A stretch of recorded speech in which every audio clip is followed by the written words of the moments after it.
Coming to you live from my apartment, it's Rob Has a Podcast. And now, here's a guy who drops off a care package in your podcast feed 3 nights a week about Big Brother 18. I'm Rob Cesternino, and your boy is back once again to talk about an eviction night where Frank the Tank, or maybe Frank the Stank is a new nickname that we heard tonight, went home, one-way ticket, no round trip for your boy if you're a Frank fan, and we're going to talk about it all. And we got to see the practice of an HOH competition as well. Scintillating to see people practicing the HOH competition. A man who needs no practice is here with me tonight. Brett, welcome up. Brett, how are you?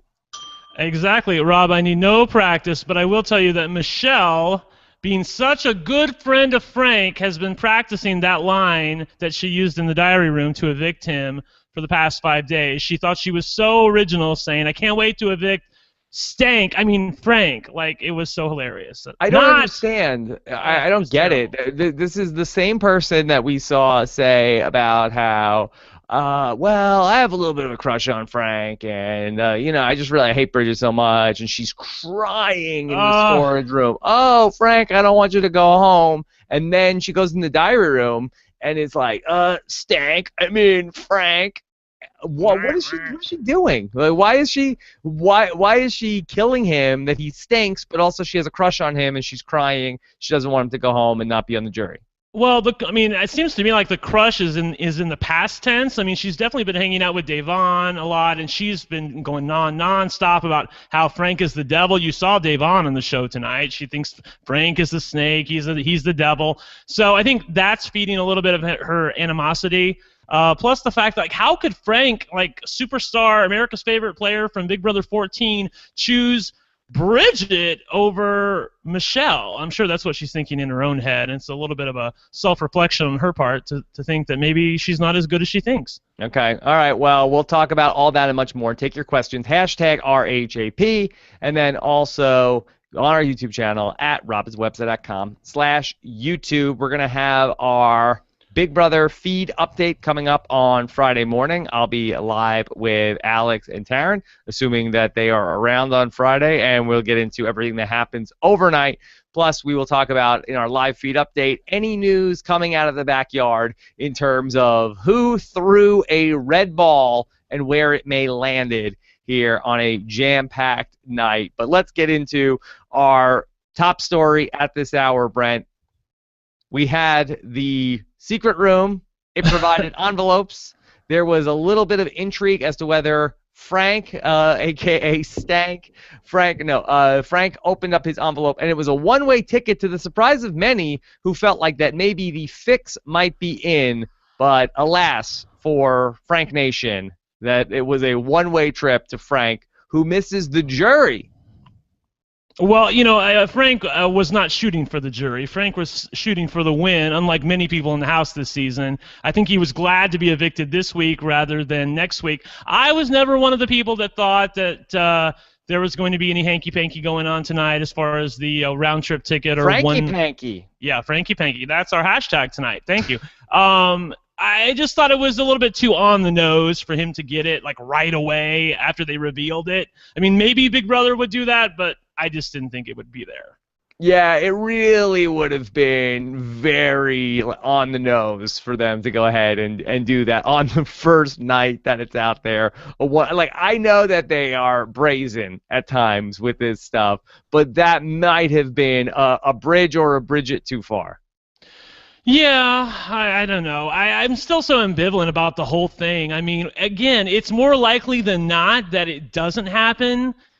So this is the big twist that they were talking about, that they were going to use the secret room for, and they couldn't wait to reveal it to us, and they finally did what I wanted, which was a code and a riddle, and you had to figure something out, only for it to, it's like, this is nothing. Like, it's like you give away buybacks like free candy every season. All of a sudden this season you decided to turn it into a game for everybody. We got Victor back. What are you talking about, Brent? And isn't that the biggest bunch of nothing? I mean, Victor coming back into the house, was he even on the show tonight? He was there, I guess, to help his boy Paul. After Paul solved the riddle, then he's like, well, I want to solve the riddle too. And by the way, Victor's one of the people that couldn't keep his mouth shut, which is why Frank and Bridget both got into the room. Both him and Natalie both were the ones who couldn't help but tell Bridget and Frank what the code was to get in, because they couldn't figure it out on their own.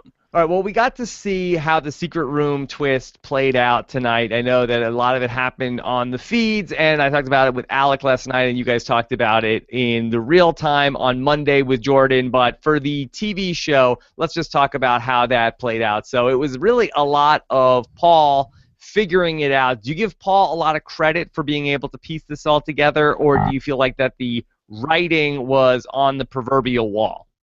I give him a ton of credit for being able to put it together. I give him low credit for not being able to keep it a secret, and I give him no credit at all for his terrible attempt, once everybody saw that he went into the room, to then come out and be like, well, I don't know, and what was the code, and well, I can't remember, the thing that it was, and it was terrible. So no points for that. And he started to get into a little bit of hot water with the house guests for his line once they figured out what was really going on. It was definitely exciting as he was going through the process and putting the clues together, that he was like, okay, he's like, okay, your boy, I'm looking at the wall, I see Paris, I know that room, I gotta go in there. I mean, there was one point where he's like looking at clues, and this is a shot of him in the diary room where he's, oh! He's doing that scream all the time. And just they just are like cutting to him anytime he's like, oh! And Paulie is doing it. It's like really turning into a thing. I mean, he could be like some sort of a cult leader, Paul, because he just like starts saying things, and more people just keep saying everything that he said. Oh! Well, he incessantly says it. It's not just something you say every once in a while. Like, I have a few, everybody has a few isms in their life that they do. I have isms. Everybody has an ism, But he's got like 5 of them, and he repeats them all the time for anybody to hear. He loves to hear himself talk. I give him, like I said, a ton of credit for figuring this out. I don't really care for Paul in the game at this point because he's really annoying the living heck out of me. But yeah, I don't really need the friendship from Paul. But friendship. Pissed. But I give him a ton of credit for being able to figure out the riddle of what was going on with the signs and the departure and looking on the plane. I asked some people, I didn't notice because they never really showed close up of the plane to see if that plane had been changed. Like, I wanted to know, did the windows always say call Paris? And apparently they had always said call Paris on the windows, which I can't believe nobody ever thought to think of before. Yeah, and they really went ahead and pieced it all together. What changed? The departure board update? What was the impetus for getting them all to, other than the screen saying, like, hey, look around for clues? Nothing, as far as I could tell. I'll be, total disclosure here. I was sleeping through the first half of this when we came on the live feed show during the Big Brother Happy Hour on Monday, because I thought I was safe. What happens on a Monday night after the veto ceremony? Usually not a lot. It was pretty quiet. And all of a sudden you come on and you see this is happening. As far as I could tell, they were always suspicious of the signs in the house, and they always felt like, even early on, as did we on the outside, that the departures board would come into play some way or another. Well, I just thought it would be an HOH competition or something like that. I never dreamed that it would be something to do with this, with the secret room. So as far as I can tell, there were no other clues given out. Paul figured it out on his own. I think everybody kind of worked together a little bit. That group of 10, besides Bridget and Frank, they all worked together, and Paul was eventually the one to be able to put it together that the green letters spelled out the phrase that they needed to get to Paris. Was there a lot of backlash from Paul and his terrible press conference with everybody? One of the worst press conferences I've seen this week. Really? So Paul was like basically getting just peppered with questions like, excuse me, Paul, when you were in the room, what did it say? It said something, I don't remember. it was very confusing. It all happened fast for your boy, and I was just screaming, and I don't remember. Like, all right, well, can we go in? I wouldn't. It was scary. It was dark. I would stay away if you can. I would avoid it. Well, should you go back in and get? No. I don't remember. And I think someone's calling me. Oh!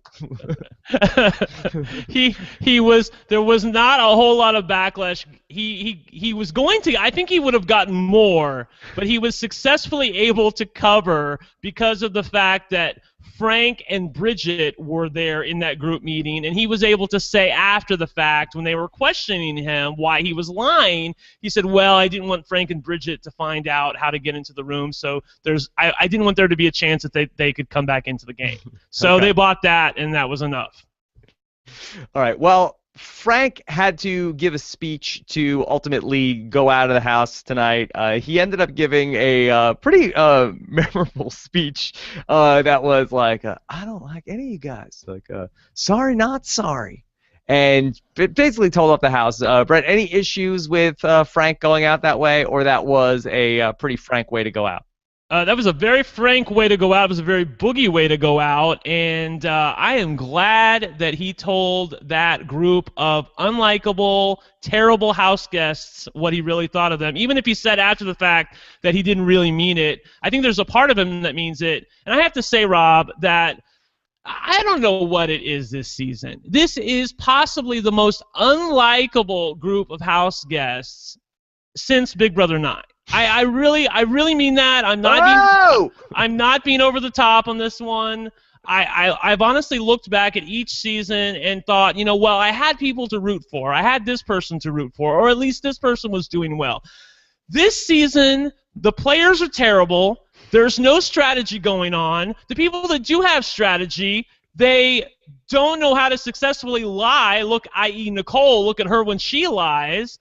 And then they try to pretend like they're not playing the game. They're trying to pretend like they're just along for the ride when they're trying to play the game, which is badly in the first place. On top of that, they're going out of their way to be like mean 5th grade level, junior high bullshit to Frank and Bridget, treating them like they have leprosy or something, when, as far as I can tell, and I've been watching the feeds, they have really done nothing to deserve that. Okay, And well, there's I no wanna talk about strategy, this. Rob. Because last night I was on with Alex, and we were talking about the Michelle and Bridget conversation, which I am nice to you sometimes.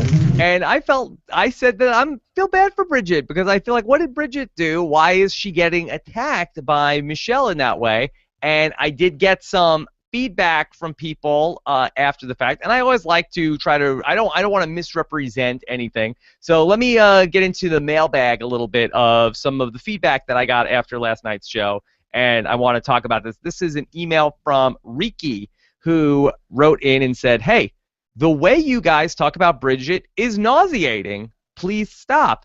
She's not a toy poodle. She's a grown adult that acts like a pathetic woman baby. I can see why Michelle is indignant with her. And in regards to being a traveling nurse, she's basically a freelance nurse and may not have been offered a full-time position because she does not exude a trust me, I'm a reliable, responsible adult. First of all, that Yes. is speculation. There is no evidence whatsoever that that's really what happened in her life. Ricky, and number two, she's a very nice, genuine girl. Just because you can't see it doesn't mean that she isn't. She's genuine with these house guests. Michelle is a mean girl. She can't empathize with people, and she can't understand how Bridget can be a nice, kind-hearted person, because Michelle is not a nice, kind-hearted person. She I is a am nice bitch. to you sometimes. Yeah, sometimes. Sorry. Yeah. Okay, well, I just want to look that I felt like for Bridget, I was saying, why are people going after her? She seems like she's really nice. That people, I think, on the feeds are saying that that she is sort of like talking in baby voice, and it can be annoying. Okay, there's a difference between it can be annoying to you personally and she deserves the retribution of the entire house because they think she's the devil. There's no reason to treat her badly. If you're annoyed by her, you're annoyed by her. Just get away from her. Don't say anything to her. But to actively go out of your way to upset her and be mean to her, as Paul did the other night, and the other house guests were in on it, there's just no excuse for that, in my opinion. Okay. Like, why are you doing this? Let me give you email number 2 I got All right. today. This is from CG, who says, Rob, you opened the podcast on Wednesday for 15 solid minutes saying everything you could possibly think of to put Big Mish in a negative light. If I was in the house, I'd dislike Bridget too. You guys are buying into Bridget's BS. Ha ha. She tried to claim she was bullied because people weren't cheering for her in the veto. She constantly talks crap about people and swears a lot. Bridget is not as nice of a person as she makes it out to be. Why is Michelle not allowed to dislike her? And she said she wanted to shave her eyebrows and took away a good game partnership she had with Frank early. And Bridget is so annoying with the fake put on a little girl routine. Oh my God, this is... Why are you so convinced Michelle was not self-conscious about her eyebrows? Why are you only saying that Bridget is the only... Why are you only saying Michelle's the only one not treating Bridget well? The whole house doesn't like Bridget. It seems like you're blowing it out of proportion, trying to put it on the level of BB18. Has Michelle tried to beat Bridget up? Has she been racist? And then CG says that the reason why we've been hard on Bridget is because she said she didn't like the podcast on Reddit. I mean, Michelle, yeah. Sorry, First of Michelle. all, let's take the last point first. Michelle saying that she doesn't like the podcast on Reddit. Number one, she said she did like the podcast. She just didn't like you and me. Yes. And Alex and Taryn. And in fairness, she has been complimentary about the podcast. Yes, she has been. On the live feed. So I feel like that's sort of a moot point. Like right. I think it's a number of times she's brought up the podcast. Exactly. It's a moot point. She said she loves the podcast. She even likes you. She just doesn't like you say the way you say the word because, and she didn't think that I have the voice for a podcast, which is debatable. I'll give her that. Okay, so let's set that aside for a second because that is not my issue with Michelle. In fairness to Big Mish. I am nice to you sometimes. Yeah. Yeah, well, and I like Michelle sometimes. But my issue with Michelle is, number one, she knew that Frank was going to be evicted this week. So consequently, she knows that Bridget's going to remain in the game until the final 11. That means that at worst, Bridget is going to be on the jury.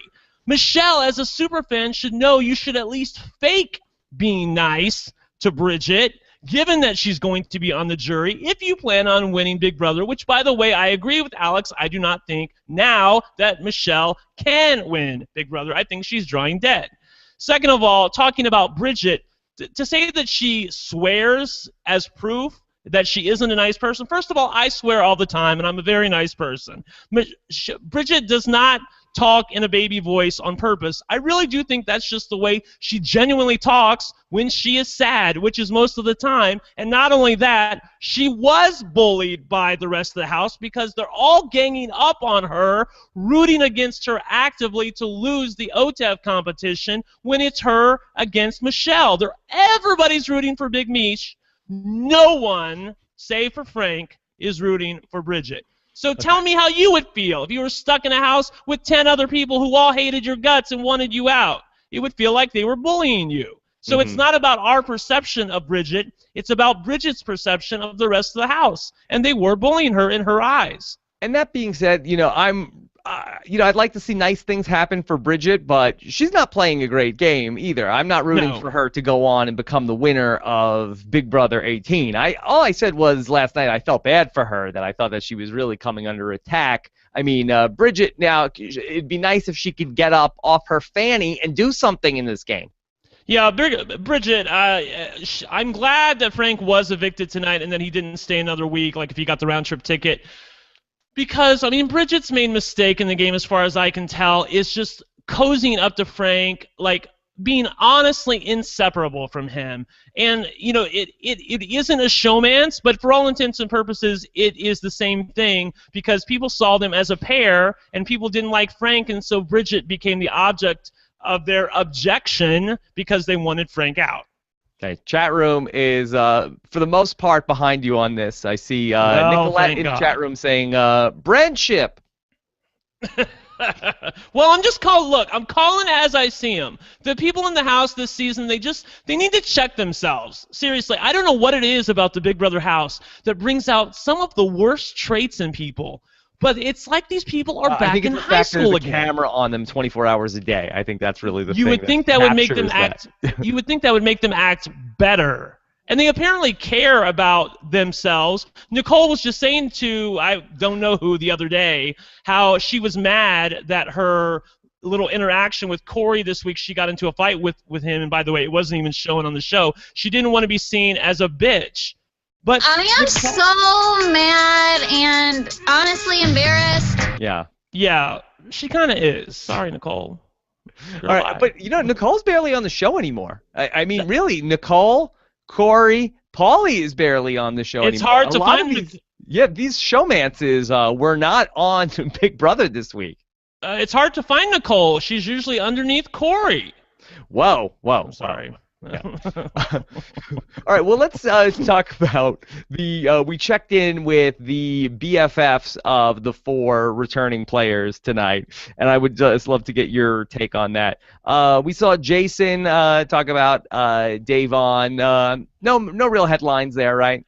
No, I think he actually was able to objectively quantify her game by saying that if she can make it through the next couple of weeks, once these showmances begin to become the bigger targets in the house, then I think she might be able to stick around for a while because she's not in a showmance. Yeah. You think Davon is on the upswing here, or you think that she could potentially be a major target now that Frank's out of the house? The next 2 weeks are dangerous for her. If she can get past the next 2 weeks, I think you can put her into the final 5. I really do. But I worry about her right now. I think Paulie is not happy with her right now. He distrusts her. Nicole obviously isn't a big fan of Davon right now, so she's got some worry depending on what happens with this next HOH. Not to mention what would happen if Bridget were the winner of the next HOH, yeah. And I don't even know what she would do. Brent, I do think could be one of the few positive outcomes we could root for this season. What, Davon coming into her own? I mean, look, no one would root harder than me for a Davon win. And of the people this week who have behaved badly, she has not behaved as badly as some of the other people in the house, but she has still not been great. And I would just like to see her hold her head a little bit higher and act a little bit better. Yeah, she's just a bad player. Yeah, oh yeah, she's a bad player, but her game's on the upswing, I think. So here's hoping. Okay. Then in terms of James, we saw Meg come into a little bit of a debate here between James and Meg, telling 2 different stories where Meg talked about, like, oh, James is my friend. We've always been friends. I was always clear with him about friendship with James. And James basically said, yeah, Meg is really led me on. She really blurred the lines between friendship and not friendship. Yeah, I don't want to get into that one because I feel like I lose either way. But, yeah, they obviously have different opinions. And, Meg, I love you, but you didn't really add a lot to the show tonight. It was like you were there and out. Thought it would have been good if we would have asked Jason about James in the house. Yeah, I would like to hear what Jason had to say about James. I think he honestly understands the game a lot better than Meg does, frankly, who up until the end was saying that Vanessa was not working with Austin and the twins last year. Thought James had a pretty lame quote with Frank going out the door, like, Frank, this house is only big enough for one America's favorite player. Like, come on. Stop it. If I never hear the phrase America's favorite player again, it will be too soon. I'm so sick of hearing, boy, he wears it like a badge. Mm-hmm. James does. And Frank won America's favorite player, and you never hear him talk about it. I will say that Frank gave James that line to use. Oh, Frank said that. Right, yeah. He said it on the show tonight, exactly, that he gave James the line to use. So I'll cut him a little bit of slack. But beyond that, James talks about America's favorite player all the time. I really wish they would eliminate it because I really feel like he cares more about America's favorite player than winning the actual game. I mean, I think that's pretty clear. It's just... why are you putting something in play that makes the house guests want to act nicer and less dramatic. It just seems like that's an antithesis to good television. I think they make a lot of money on that 99 cent a vote text message, right? Oh yeah, I did forget about that. Isn't there a free way to vote? I don't know. I'm not sure. I'm not sure. I don't want to get into that. Okay. And then, Brent, could you explain to me why for Nicole they ended up talking with Crazy James tonight? Nicole, you mean they talked Crazy James? Who are you? Oh. Wasn't that who they were interviewed tonight when they were talking with Nicole's friend? No, that's a different guy actually. That wasn't Crazy James? I've seen all of Crazy James, and that was definitely not him. This is a different guy. His name is Hayden Voss, I believe. That's not Moss. Hayden Voss? Yes, it was him. What is going on? When you said James, it threw me for a loop for a second. I'm like, who are you talking about? Then I'm back with you now. Okay, maybe we understand the breakup. Well, it's funny to me listening to Nicole. She was like, he doesn't want to have kids, he doesn't want to get married, and so that's why we broke up. I thought there was a little bit more to it than that, but apparently everything's all good from Hayden's point of view. He's rooting for Nicole to bring it home, and he says that they're really good friends right now, which is good to hear, because Nicole seems pretty shaken up about it still in the house. Okay. Yeah. Really, what's with his new look? They got a good look going on in BB18. I think he looks better now, actually. I kind of like him with the shorter hair. He's a very handsome guy. I think he pulls off the look pretty well. Okay. All right. We'll agree to disagree on that. Right. I say let's do a throwback for Hayden Voss. And then finally, we had the other person that we checked in with, the other returning player. Who is it? Who didn't we? Oh, Boogie. Mike Boogie. Yeah, Mike Boogie really come down hard on Frank. Yeah, it was clearly of the four of them the person who I thought was able to analyze the person's game the best. He was so right about Frank. You know, aside from the way Frank acts in the house, my biggest issue with Frank early on was that he was telling people, bragging to people, that he was the winner of the roadkill competitions early on, when you know you are a huge comp beast in the house, knows it because of your rep. Why are you telling people that? Now, in his defense, that wasn't the only reason why he was ultimately evicted tonight, but it certainly was one of the reasons, and when you're a comp beast, you don't want to give people more than one reason to evict you. Yeah.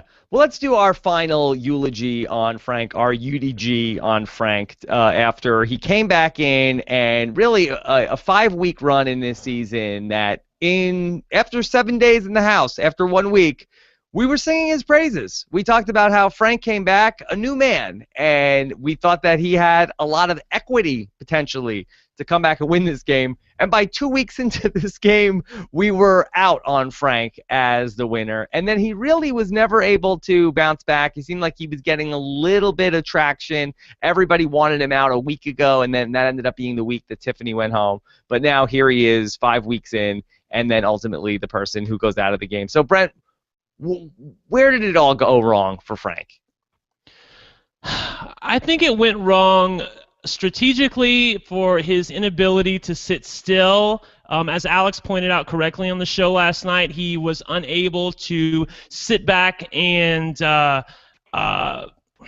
accept the fruits of his labor, if you will. I mean, he was great in putting together the 8-pack, and even had a little bit of a side alliance with the Spy Girls not targeting him. That should have been enough, and it wasn't enough for him. He felt like he had to make side deals within that, and side deals upon side deals, sub-alliance within sub-alliance, and word eventually gets out when people are talking with each other. But the bigger thing, and I wish I could remember back to Big Brother 14, because I didn't watch the feeds as much back then, his personality and the way he gets along with people is just a little bit out of time. And by that I mean he seems like a boy from the 1990s who, like political correctness and the way things work now, he hasn't quite caught up with that. And it definitely showed in the Big Brother house, him dealing with other people.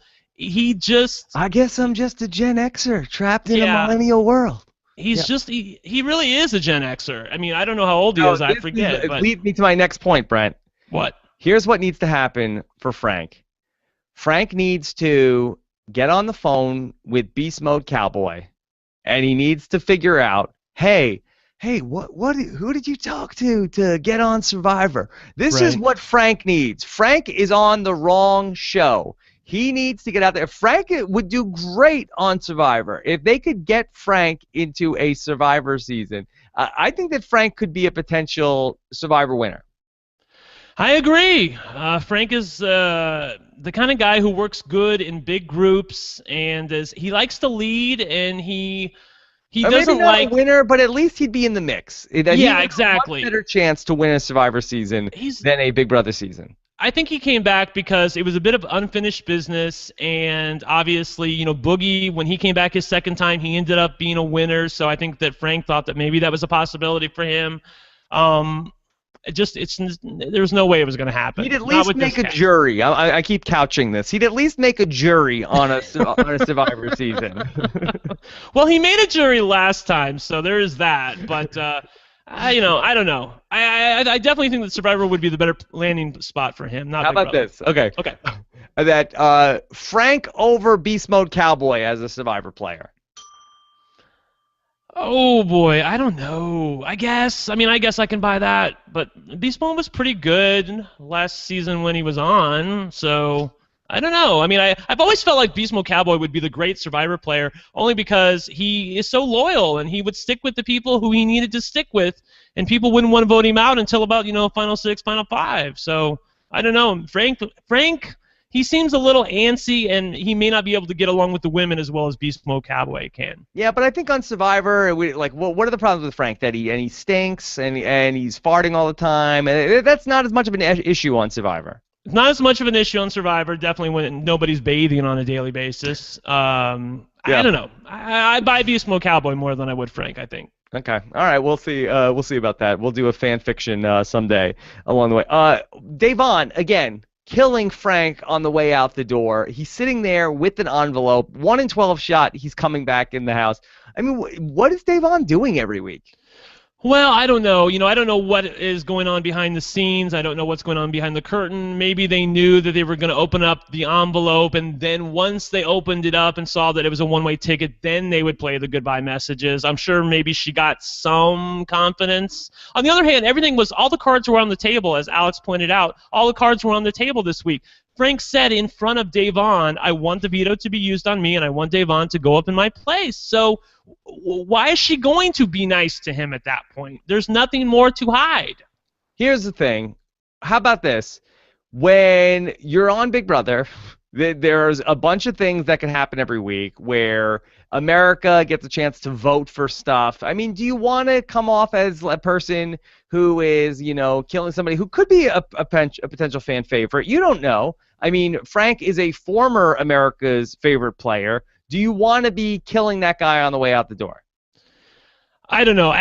During week 1, when Jose was about to be evicted, and Davon was talking about couching her goodbye message a little bit better so that if he ever came back, she would not be a target of his. I said that was a mistake from a entertainment point of view. You don't want people doing that. That's why I don't like them bringing people back, because then people can't be themselves and say what they really mean in the goodbye message, which is your one time to really tell people what you think of them, especially if it's pre-jury. Mm-hmm. But from a strategical point of view, she made the right choice, considering that Jose was going to come back into the game if he won the battle back. All right, let's talk about the new twist that we learned about tonight, that we're going to have America's care package, Brent. America will vote, and this week, which player do you want to have a slot pass that's going to be airdropped? Well, here's the thing. As a feed watcher, I don't care about this never not pass. What I care about is hoping that Big Brother lets the house guests know that whoever gets the never not pass was voted on by America. And I hope that we all vote for Bridget, because it would absolutely drive Michelle batshit crazy if she thought be very fun. It would be that very Bridget fun if that was the happen. winner. Now, yes. Okay, so once you get something, then you're out of the running to get something. Now, is this such an innocuous, that with the care package of a never not pass. More like a who cares package. Well, I mean, with these have-nots, I mean, do we really? Is there any interest in this person? Like, are we wasting something on Bridget, or you think it'll just be funny to have the house be like, what? Bridget is the favorite player. James will lose his mind. I would love it, and that's what I'm rooting for, because I don't think there's going to be much coming down the pipe for this America's favorite whatever. I mean, maybe it might be something like, a definite veto plan, like, you can use this pass to play in the veto anytime you want. They've done that before, and they have 7 people playing in the veto instead of 6. Maybe it could be something as extensive as that, but beyond that, I don't see anything more happening as far as the game goes. And so considering that, I think we should all vote for Bridget in hopes that everybody goes crazy on the feeds. Yeah. This is James's reaction when Bridget gets the America's favorite player the slot pass. What the hell? Not going to be happy about that.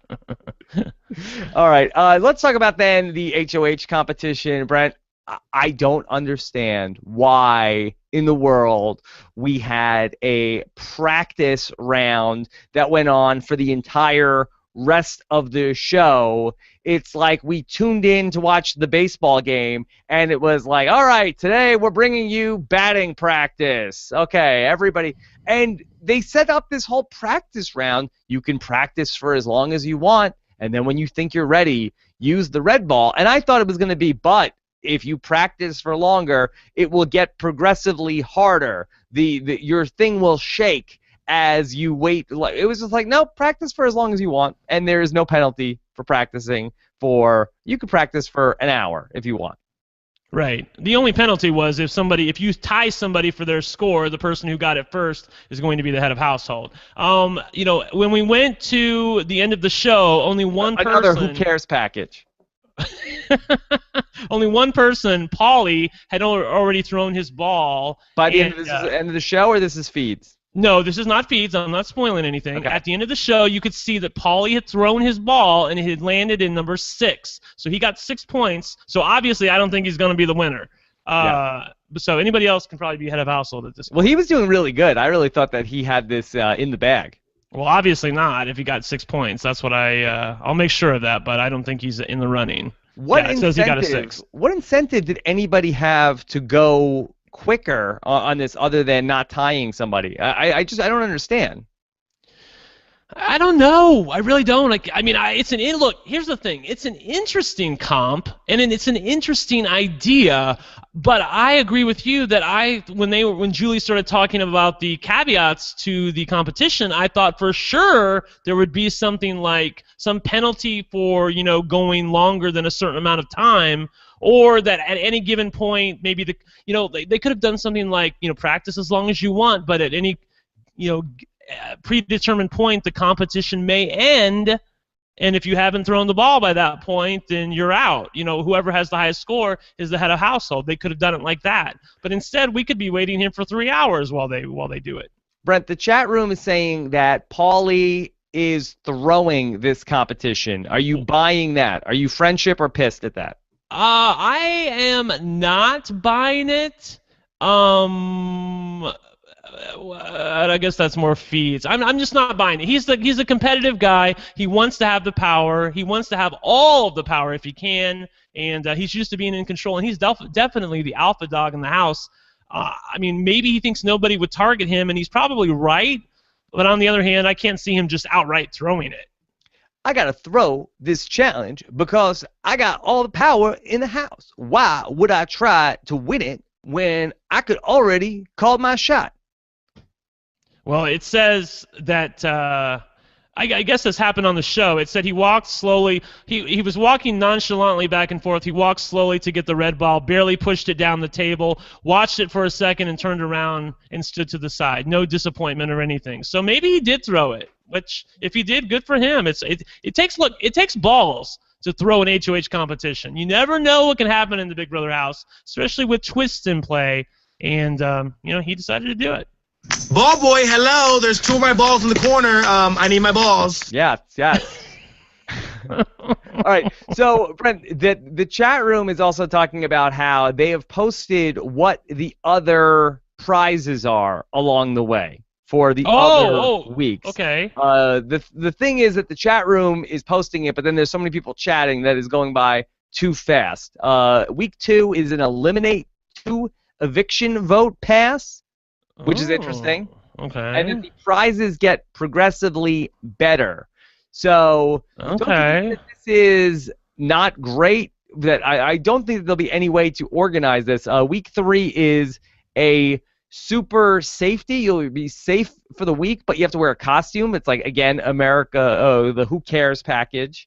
Right. It'd be nice to be safe, but who cares about the costume? Week 4 is co-HOH. And week 5 is a BB bribe. Get $5,000 to bribe another house guest. Week 5? I thought it was only for 4 weeks. I guess that there's the 5th week. Oh, okay. That's the round trip ticket.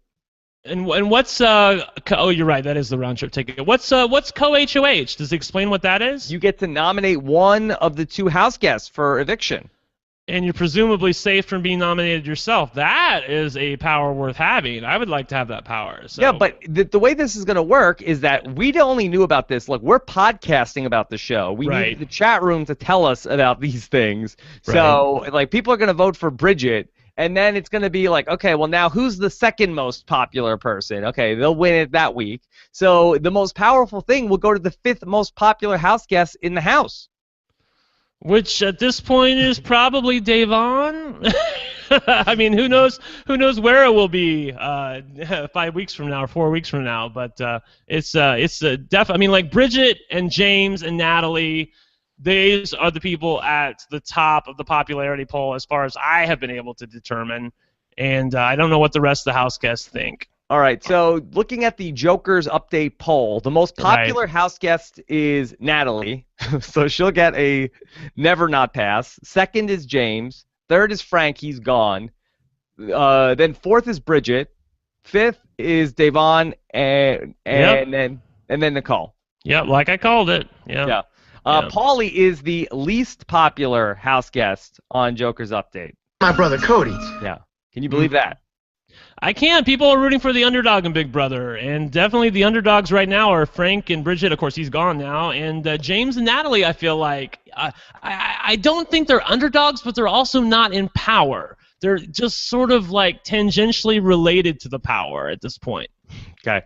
All right, let's go ahead and get to some of your questions here tonight. And we will, if we find out anything from the live feeds, we'll do that at the end of the show. This is from Jairus, who says, has every returning player been a letdown except for Davon? I think that's really, your mileage may vary on that. Yeah, I'll say yes. Yes, I do believe James is a total letdown. Nicole is a total letdown. And Why? Frank, obviously he was evicted pre-jury, and he couldn't change his behavior from Big Brother 14. So, letdown too. All right, R. Vandervest, isn't it a bit odd that Big Brother started this round-trip ticket twist pre-jury? It's a little bit odd, but, I mean, I don't know. What do you want from me, people? I'm like, I think it's odd that there are 12 envelopes, and it's more likely than not that the twist isn't even going to come into play. That's what I think.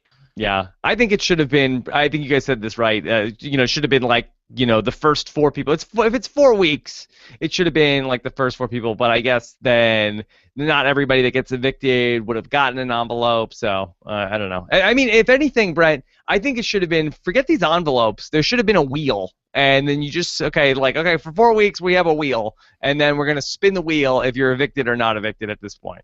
Yeah, that would have been great. Okay, all right.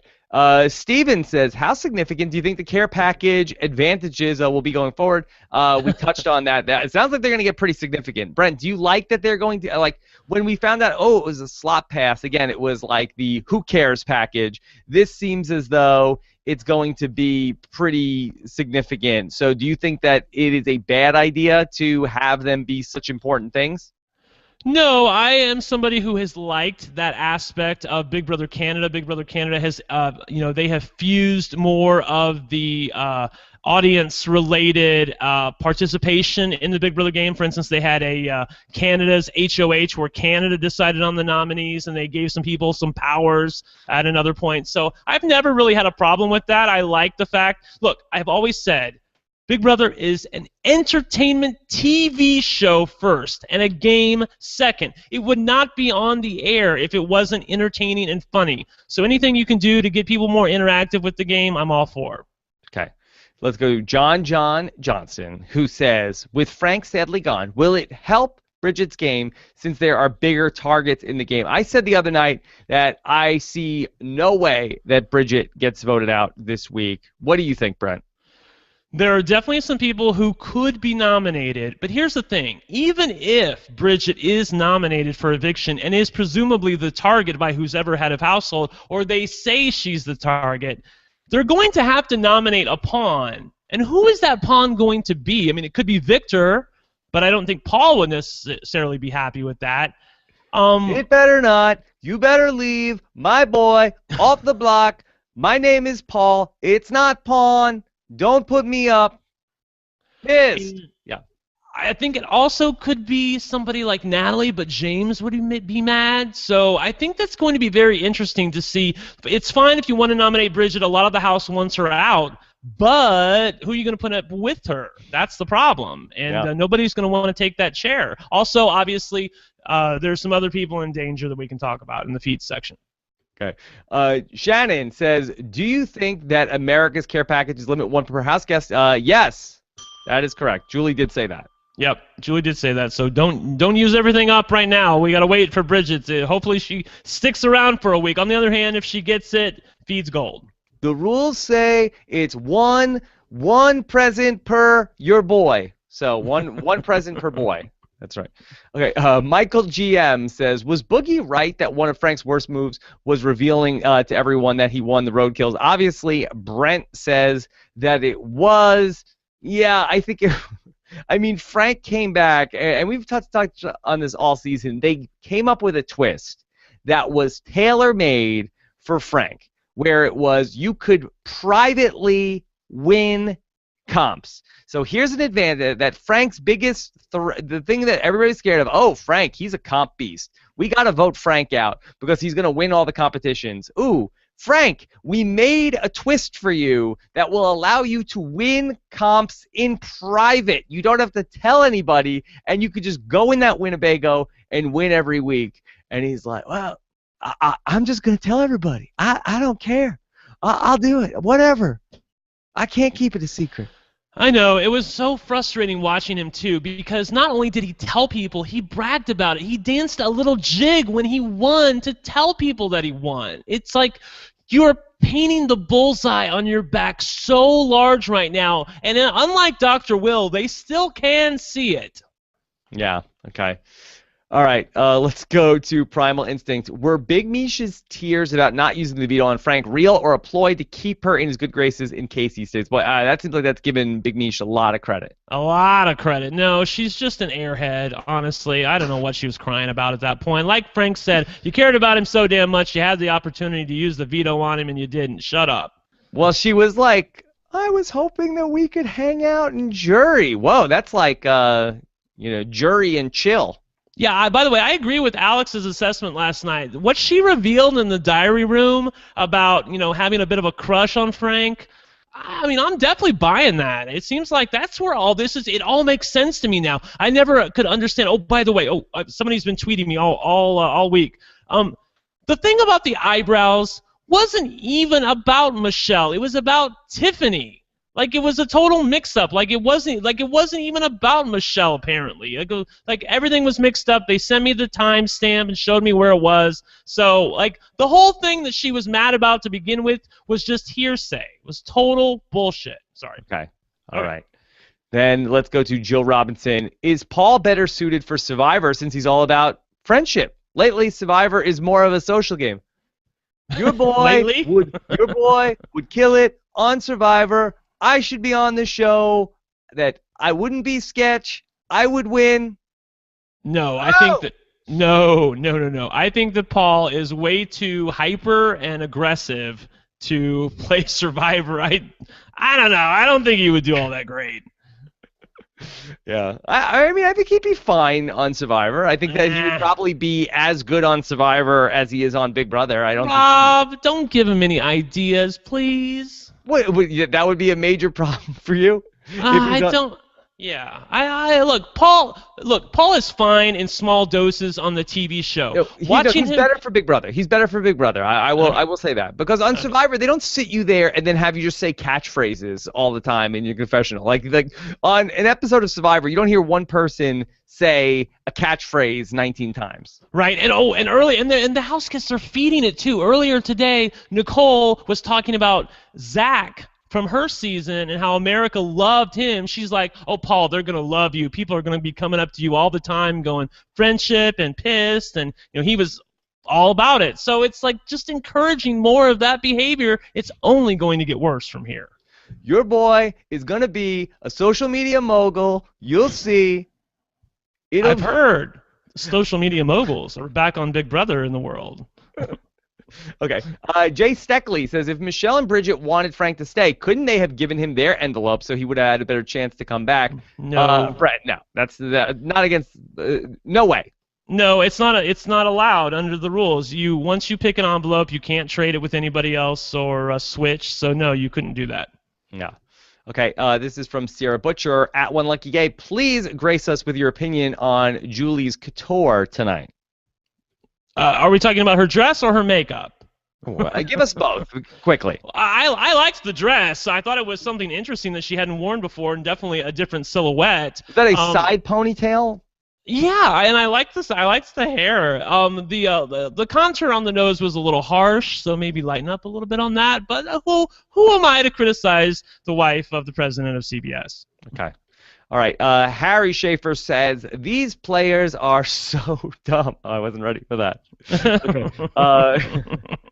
Here, I'll give you that. These guys are so dumb. No one even smart enough to throw a hinky vote at Bridget and blame it on Big Mish.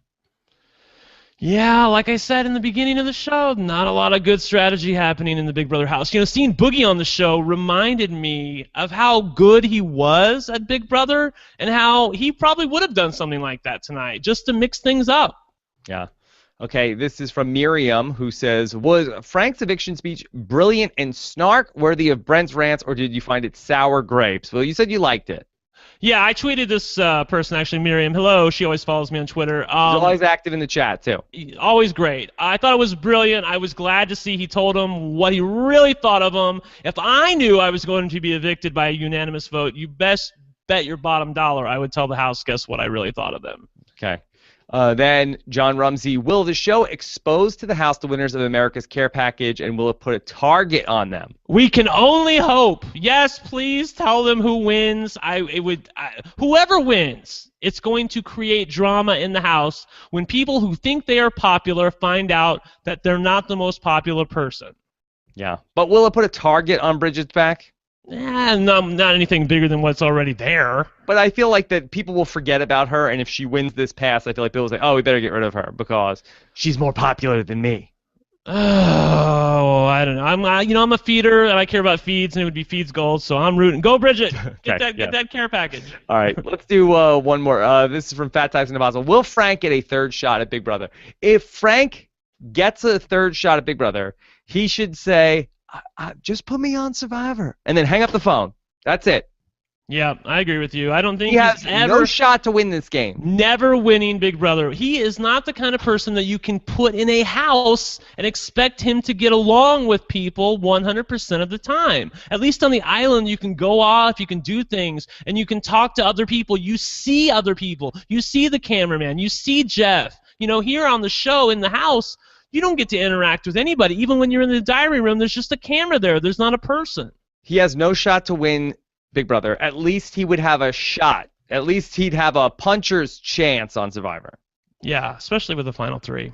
Brent, I want to talk to you about something that had been widely reported that we didn't talk about on this show last night. Lots of talk from Andy Denhart and other sources about the idea of a fall season of Big Brother potentially coming up. Big Brother 19 might be only weeks away, Brent.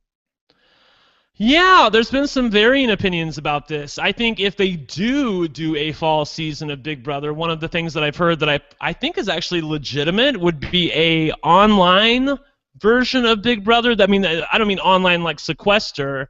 I mean online as in people are on the set, but the show is online on CBS All Access. CBS All Access Right. is the online version of CBS. It's like their app, which people pay $5.99 a month. That's how people watch the Big Brother live feeds. There is going to be an original Star Trek series coming to CBS All Access in 2017. There's also a Good Wife spinoff and some other original content that is being produced.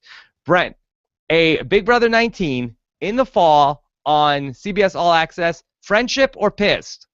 Friendship, I will take it, and hopefully I will be there. Yes. Will it be dope? If I'm on the show, it will be dope. Yeah. Let's pray, Rob. I will audition, and I will try to make it this year. If you got on Big Brother, but it was on the version that was on CBS All Access and not on the TV show, would that be bittersweet? It would not be bittersweet. It would be great. I mean, I just want to play the game. Like, I don't look, Rob, please. I have money. I don't need money.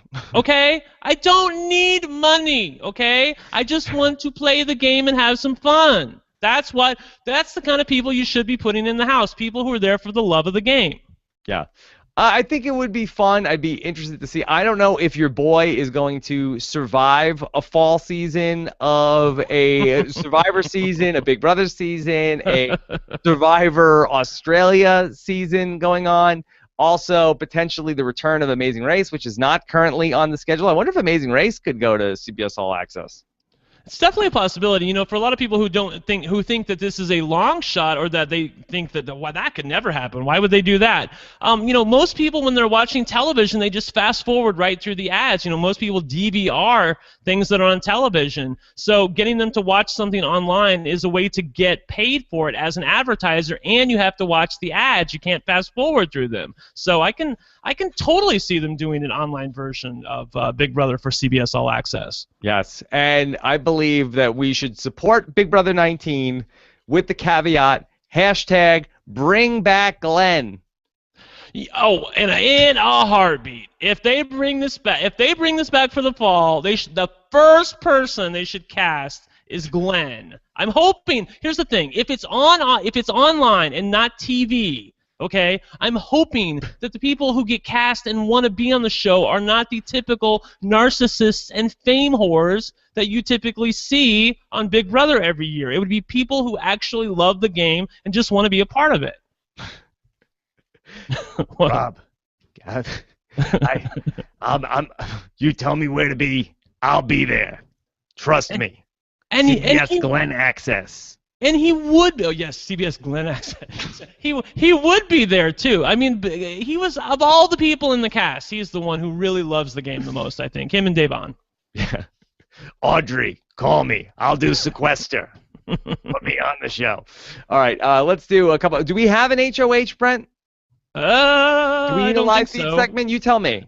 I don't think so. Okay. Let me talk about something else I wanted to bring up. Big Brother Reddit, home of Big Mish and many other great Big Brother fans, they had a thread today. This was a thread where one of the Reddit users, this is from DRZ Finest 173, posted, "I know the number of the winning ticket."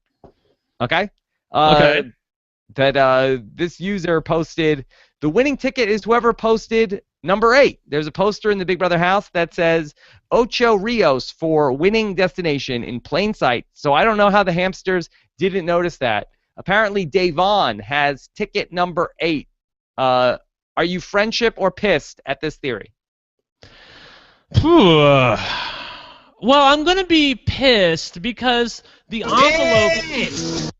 envelopes, as far as I can tell, did not have any numbers on them. They were just lined up, and you could pick any envelope you want, but for all intents and purposes, they look identical to each other. So I don't know how you can tell who has number 8 or who has number 5, for that matter. It was just, you know, if you're looking at them by the way they were lined up on the wall, that's pretty tenuous. Yeah, you're right. I didn't see numbers from the way that they were sort of strewn about. but interesting if that's going to be a clue, because there was a clue on how to get in the room. Well, I mean, considering that last year, like the last laugh twist, I think it was always like number 7. I would have picked number 7 if I went in, and I think Paul did not pick that. He picked like something else. So I always thought it would be number 7, but it's definitely a possibility it could be number 8. I mean, but I don't think it's because of the sign. Okay. All right, let's do a couple more questions. This is from Byron Hussey. Should America play defense with the care package and use the never not to burn an undesirable player's shot with a better prize? Look, this doesn't work. This is like asking the people in Indiana to vote for Ted Cruz and John Kasich together. Like you can't get mass amounts of people to strategically place their vote. It just doesn't work like that. Right, where Ted Cruz voters, we're going to go in this, and then the Kasich voters, we're going to vote for Marco Rubio. Look, they couldn't get that to work. People couldn't get it to work with the MVP. We could tell the RHAP voters to vote one way, but the voters on a different site are going to vote a different way. There's no way. No way. Next question. Yeah. Hannah says, who do you think will snatch up Bridget now that she's a lonely Cabbage Patch Kid? Boy, I wish that anybody talked to me like Rob, it's going to be your loyal friend no matter what. I mean, Frank's a lucky guy. I mean, and she is loyal. That's the thing. I mean, I think if anybody snatches her up, maybe James and Natalie. I mean, she's obviously still friends with Natalie, and Natalie is nice to her. Maybe Paulie. Paulie has at least garnered the respect of Frank and Bridget, if not their, friendship. So it's possible. Friendship. Yeah. Okay. All right. And one more question. Scott Ellis, other than Bridget, who's most likely to shake up the house as the HOH? Well, considering that she's never had it, I would love to see what Devon is like with power. I mean, oh gosh, it's I don't want to get my hopes up. It's like it's too rich to imagine Devon as the current head of household, because I do think that she would probably go after Nicole. I mean, definitely Bridget's on the radar, but I don't think Devon is going to go after Bridget. I think she's going to go after Nicole for some of her double dealings. Nicole's in hot water. Devon winning HOH, you think potentially she might go after the tag team? She might go after the showmances? She might go after Paulie and Nicole? Yeah, I don't know I can't remember if you guys covered this last night, but a lot of Nicole's double dealing when her and Corey have been trying to work with Frank and Bridget has come to light, and most of the other house guests are aware of it right now. And so Nicole is definitely a possibility as being the first person to be evicted next Thursday. Oh my gosh. Yeah, I think that Devon might be one of the more rootable people left in this game. She certainly is from where I'm sitting. I mean, at least I know she loves the game. She watches the game. She knows the history of the game, and that counts for a lot with me. I think she could play a little bit better, but she's trying, and I think I would be very much like Devon if I played the game. I know that's terrible to say from how she's playing, but I wear my heart on my sleeve a lot, and she certainly does as well. So, but it's easy to root for somebody like that. Here's the roadmap for Devon. Devon needs to hang in there for a couple of weeks. She's about 2 or 3 weeks away. She's got to ride this out right now, because at some point Devon is high enough on the Joker's power rankings, which I think is probably a good reflection of where the vote is coming from. Agree or disagree, Brent? Friendship or pissed? A friendship. I think it's a fairly good representation of where people are at. Okay, so that being said, that she's probably about, if we take the top 2 or 3, I don't think she's the most popular person from the viewers, but I think that if you take those first couple of people off, so I figure Natalie's going to win one, James is going to win one, even if Bridget wins one here, probably by the 4th or 5th week when we get into the most powerful spots, then I think that you could see Devon win one of these powers from the America's Care Package. It's so stupid. It's such a stupid name, the Care Package. That's like what my mom used to send me cookies when I was in college. Like, oh, you got a care package. Look, we can only hope that Devon is lucky enough, because remember, this is a girl who was evicted second on her original season, and she's just been trying to make jury at this point. I think she's finally done it if they start the jury at 11, which they've done in the past. So we'll see going into next week. All right. So, Brett, the chat room is telling me we have an HOH. We do. I'm afraid to look. Oh my God, I'm play the spoiler music so we can go ahead and do this update before we sign off tonight. Well, okay. I can't see who it is. Here we go. Okay. The Office of Civil Defense has issued the following message. This is A spoiler. warning. A spoiler. Warning means that an actual Spoiler. against this country has been detected, and that protective action should be taken. Yes. Okay. All right. So, Yes. Brent, we have an update. All right. Who is your new HOH? Well, you better be trying to pass out some friendship because Paul is the new head of household. Oh! Oh! Oh boy. That's right. Pack your bags. We're getting somebody out this week. I'm calling the shots. This is friendship. Get pissed. I'm not Sketch. It's your boy. Your boy's HOH. Getting a big head. Everybody is getting a haircut. I don't care. I'm not sure exactly what he's going to do. Obviously, I think Nicole and Bridget are the two primary targets at this point, but I don't think he would nominate them together.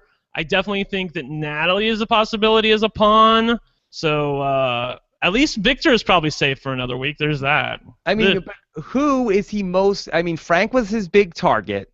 So who is the person that he most wants out of the house? He's definitely been more anti-Bridget lately. He started a fight with her, or at least got her upset. He's really gonna waste his HOH week on Bridget? I mean, look, if Davon gets in his ear, and lately him and Zakiya and Davon have been pretty close. They've been trying to pull in Paulie. On the other hand, Paulie doesn't really trust Davon. But those three are together, Paul, Zakiya, and Davon, to a certain extent. It's not official, but they've been hanging out a lot. They're on the same wavelength.